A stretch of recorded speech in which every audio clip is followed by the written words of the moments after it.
Shemai GTA chums, this is the Bentley Flying Spur, or as GTA likes to call it, the Deity. You can purchase it on discount this week for only 968 grand for a four-door. That is not bad, but I would always recommend this one over it, the Bravado Buffalo STX 1.6 million with a discount when you purchase the agency, because where these vehicles come alive is with the agency, with the workshop, where you can customize it to the max, which we're going to do now, and put Imani-Tech on. So we've got all the armor. Imani-Tech armor plate there will cost 150 grand, but I mean it ruins the look maybe for some people, but I'm really not that fussed. I use this as a operational car, not as a car to just put in the garage. So what do we want to do? Let's have a look at this. So it's a Bentley, posh person's car. What do we do with a posh person's car? We've got a livery on at the moment. Maybe we need to look at a livery. So we've got some white stripes. And I was thinking of just gold deity in a line. I like those lines. The pinstripes are very good, but I think maybe we just need to do something without any of the pinstripes and look at the respray value. So primary color, metals. Now, if you want to go pure gold and go absolute, I mean, this is it, isn't it? It's either, I mean, I've not got brushed steel there. That looks amazing with this livery, but we're going to try and do something with gold, and I'm thinking brushed gold is the one to go for. That is my kind of favoured one because it's 5 grand cheaper. No, because it looks a bit nicer. Secondary colour, we got the classics. We've got a red on at the moment. I think we're going to have to change that over to be black, but let's just have a look and just roll through, see if anything jumps on out, because you never know. You can, oh, look at that, it colours up the piping as well on the doors. So you could do a light blue, that'd be alright. Nope. I mean, that red's kind of bum steering me at the moment. I'm going to have to get rid of that red at some point, but I think it's just going to be black. Hot pink. Black, standard black there. But can we not like get rid of the metallic look to it? Apparently not. I hate that with this customizations. Right, so internals have got a nice white colour. I mean, let's just look at the outside view because I really want to see. Now, I think ice white isn't going to cut the mustard. I think it's going to have to be black. Yes, it is. A chrome emblem goes on the door, and I need to really change that livery now and get rid of it entirely. So we've got 0 livery. I think that looks great. And while we're at it, we need to just change the colour of those rims quickly because, not the windows, wheel colour. Just need to wang them black on just to make it look a bit prettier because it's doing my head in a bit, gotta be honest. Body trim, okay, we've got the carbon trim. What is that all about? Where's the carbon trim, dude? Oh, there we go, it goes on the outside of the window, see that? So that's kind of standard. Carbon is fine, I think we'll stick with that. Bumpers, we've got the front bumpers, we've got the secondary race kit. This is not the best place to upgrade cars, but I'll try my very, very best. And we can do a more classic build, and maybe that will suit the Continental a bit more than this kind of race nonsense that we've got on at the moment. And I think stock is very good. What's that one? Secondary bumper. Let's go. Actually secondary. It carries on this secondary theme, so let's go secondary. Actually, I think let's do that. Rear bumpers, carbon aftermarket kit. I'm not sure about that. I'm not sure if that is good or not. It does break it up a little bit rather than being too gold, but I kind of like the gold look, the Goldilocks look. But no, let's do it. Let's keep the carbon aftermarket kit on. I think that's pretty good. Engine upgrade is done. All the upgrades are done to the max. Carbon Infinity exhaust. I don't think I'm going to change them because they go with the bumper. Just to show you the exhaust there, we'll roll through. There we go. Grill. Now this is a classic cont, isn't it? Looking like that. We've got the chrome recessed, and we've got stock grill. The stock grill is amazing, actually. I don't know why I ever changed it. This is the recessed grill, that's why. There's a bit of a recess to it. Looks nice. So we're going to stick with that for that reason. Bonnet, got the vented hood, and we could change that over. It looks good. It's classic, the vented. Those ridges look nice, and yeah. Let's have a look. See where we go. You know, I'm tempted to just keep it as it is because I like vents on cars normally like that, but more of a race kind of variety. And although this is a fast car, I suppose in real life compared to a pleb car, it's either stock, the ridge lines, or what we've got presently. So I'm going to keep what we've got because it's best. You want the missile lock-on jammer on because it's an executive car and therefore you want to protect your occupants. You can do RC, don't bother with RC.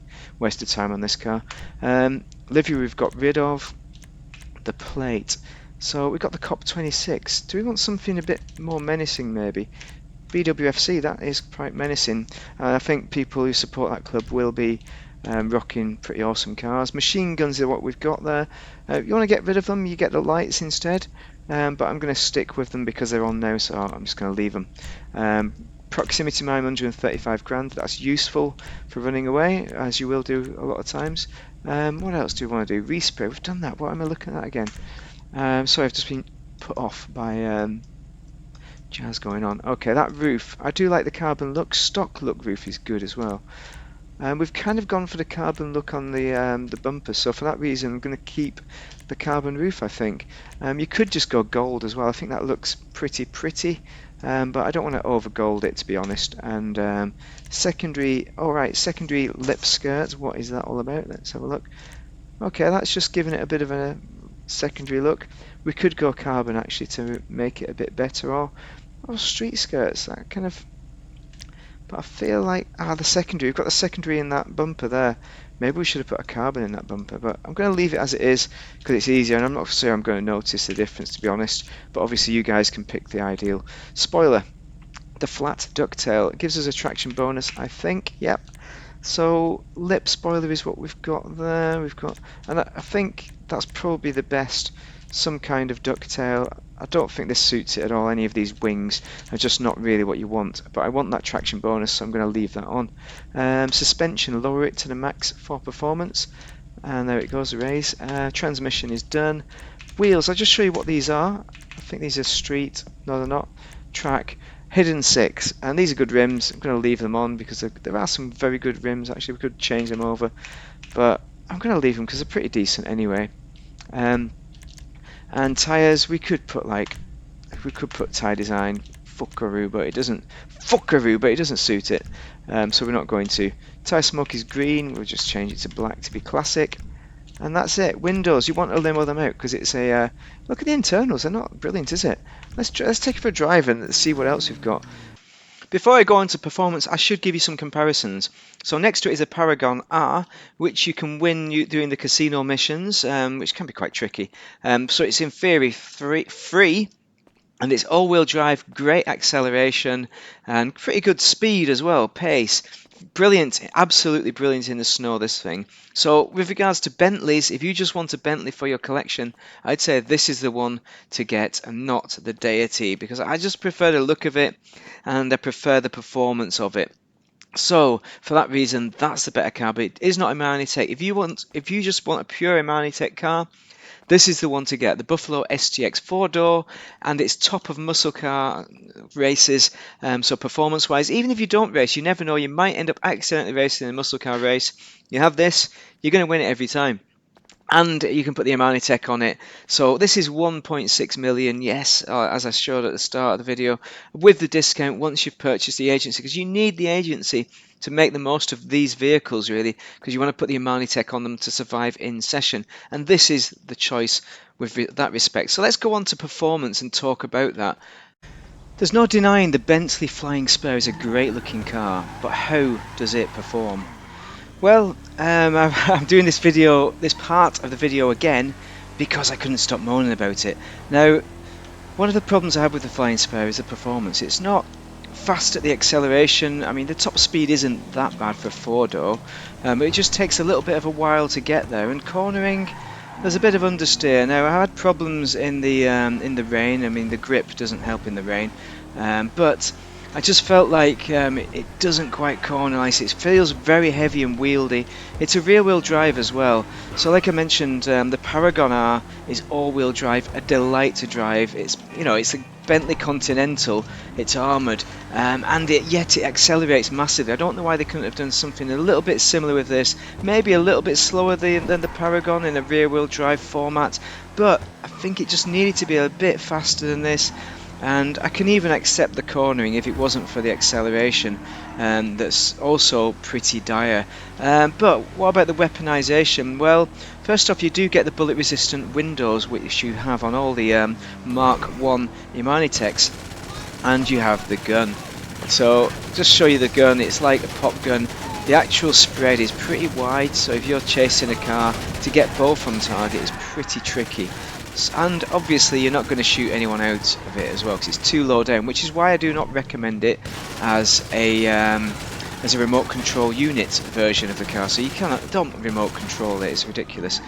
But you know, it's a nice enough car for what it is. And let's find some police, see if I can demonstrate the bullet resistant windows, because that is very important for running away. And also you have these as well, the little slick mines. Come on, mate, I'll get them out so they can shoot at me. Now, when you run over those slick mines, obviously you lose grip entirely. Oh, look at that. They can't shoot me. Now, if they have full metal jacket rounds, which the police do not, but players do, then they can shoot directly through the windows and headshot you, believe it or not. Amazing, eh? So it'll take about 15 or 16 shots, something like that. See the police slick? There we go. Now I'm losing it in the slick mine as well. That's how good the slick mine is.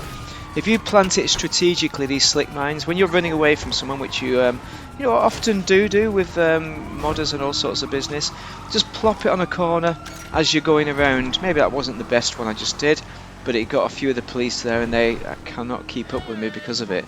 But once you're up to speed, you know, the speed isn't that bad. You know, it's not. I'm not saying this thing is a write-off entirely, because if you're a fan of the Bentley Flying Spur, then you might well end up buying it anyway. But I mean, I would say just get the Flying Spur by completing, the Continental, not the Flying Spur. Get the Paragon R, which is get the one from the casino. If you complete the casino missions, which is you can't do it one player. You need a chum or two, ideally 2 or 3, because it can get quite tricky. One of the final missions, I think, on that one. Lots of headshots to do. But just do that instead, and it's free, you know, best price. But you have to get chums to do it, so it's not really free. Oh, look at that chum! Oh, what was that? I just ran him over. I'll show you the. I mean, they should be good for killing NPC, players. Oh, come on, mate, get him killed. So that's kind of what they're good for. Come on. What the hell? The police are just not killing him. Come on, mate. I'm doing your job for you here, police. Okay, we're going to carry on chasing this guy. So, my basic conclusion for it is it's not recommended. If I was selling it to me, I would never buy it. Honestly, I really wouldn't. But it's one for the collection. So, for that reason, if you have the money, it's worthwhile. And collection-wise, you know, it's only 900 odd, a million, or 1.4 million with the Imani-Tech Jazz, which is pretty good, a pretty good price. Also, it's going to save you from the Oppressor Mark IIs. I'll show you the method of saving yourself from the Oppressor Mark II. So also, the other thing is as well that might give the Oppressor Mark II's confidence is actually its speed. So what we do, we switch from those guns and we put sticky bombs. I've got loads of these. So Oppressor Mark II, have we got a helicopter up there? Where is it? I can't see it. I can't see it. So smash your window, you lose some armour. There we go. So, slow motion. Come on. Come on. Okay, this isn't a great example, but that's it. Come on, mate. I got him then. That was not it. Come on. There we go. 3rd time lucky, or was that 4th time? Basically, you do that. And there are stupid Oppressor Mark II flyers. If they're chasing you when you're in this, they are stupid. Because it's got when it's got the lock on jammering. So they will fly that low and just throw a few missiles at them and blast them to smithereens. Don't worry, you will get better than me at this, because I'm just not very good. The more you do it, and it's perhaps one of the better. The Imani-Tech vehicles generally one of the better counters to the Mark II Oppressor, because they will never kill you, ever, when you're driving one. And it'll take a number of missiles as well. Oppressor Mark II missiles. I don't know how many, maybe 5 or 6. I think it's like 3. It's either 3 or 4 RPGs or something like that. Anyway. ultimately, it's your choice if you want to buy this. I think you really want it for your collection and you want to be a Bentley fan. I would always recommend the Buffalo STX over this as far as 4-door and just very good Imani-Tech value Imani-Tech car, because that is still the best value Imani-Tech in the game. If you don't count the free Virtue, that is the one. If you just want an Imani-Tech, win that by completing the last dose missions and you will be golden. Talked enough about this. Still a good car, but just very limited and sometimes unenjoyable to drive when you're accelerating. Not my personal fan favourite at all to drive. Always the Paragon R for me. That's the one, all-wheel drive. Best Bentley in the game. Anyway, got any questions, drop them down below. Thank you very much for watching and have a most excellent day.